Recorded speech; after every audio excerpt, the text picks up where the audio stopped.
నా పేరు లిఖిత యలమంచిలి. నేను ఎంబీబీఎస్ చదువుకున్నాను. ఎంబీబీఎస్ చదువుకునే టైంలో కొంత మోడలింగ్ కూడా చేశాను. దాని తర్వాత 2022లో ఫెమినా మిస్ ఇండియా ఆంధ్రప్రదేశ్ 2022 అనే టైటిల్ గెలుచుకున్నాను. అక్కడి వరకు ఇంట్లో బాగానే ఉంది, ఏమనలేదు. తర్వాత సినిమాలంటే తంతానన్నారు. సో నేను కూడా చెప్పలేదు వాళ్ళకి. ఒక 1 year అనుకున్నాను చేద్దాం, ఏదైనా మంచిది వస్తే చేద్దామని. కరెక్ట్ టైంలో గుణశేఖర్ గారి సినిమా యూఫోరియా వచ్చింది. సో ఇది నాకు ఒక మంచి ఆపర్చునిటీ లాగా అనుకున్నాను. గుణశేఖర్ గారి పేరు చెప్పి సినిమాలోకి వచ్చేసాను. ఎందుకంటే వాళ్ళు కథ కూడా అడగలేదు, సరే చేసుకో అన్నారు. మేబీ ఒక్కడు రేంజ్లో ఎక్స్పెక్ట్ చేస్తుంటారేమో మీ అందరిలాగే, కానీ చాలా డిఫరెంట్ సినిమా తీశారు.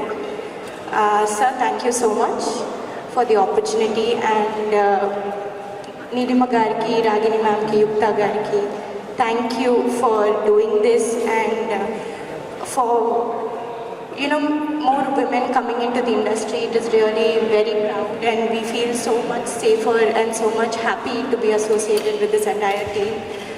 అండ్ అలాగే భూమిక గారితో, గౌతమ్ వాసుదేవ్ మేనన్ గారితో, అలాంటి పెద్ద యాక్టర్స్తో వర్క్ చేయడం మొదటి సినిమాకి చాలా grateful, very very honoured. And Vignesh, Prithvi, everyone, it was so fun to work with all of you. Thank you so much. నేను ఈ సినిమాలో అమృత అనే పాత్ర చేశాను. ఇప్పుడే పరిగెత్తుకుంటూ వచ్చాను కాబట్టి కొంచెం ప్రయాసపడుతున్నాను. అమృత అనే పాత్ర చేశాను. It was bold decision, risky decision అని చెప్పాలి. కానీ నా పాత్రనే కాదు, మా సినిమాలో అందరి పాత్రలు ఒక గ్రే షేడ్ అనే చెప్పాలి, ఇంక్లూడింగ్ భూమిక గారితో సహా. So I think it will be a surprise for the audience. నిన్ననే సినిమా చూసాం, వెరీ హ్యాపీ. మా ఫ్యామిలీ కూడా అన్నారు చాలా ఎమోషనల్గా ఉంది, ఎక్స్పెక్ట్ చేయలేదని. సో మీ అందరికి కూడా నచ్చుతుందని కోరుకుంటున్నాను. So Feb 6th, I hope you all like it. Thank you so much.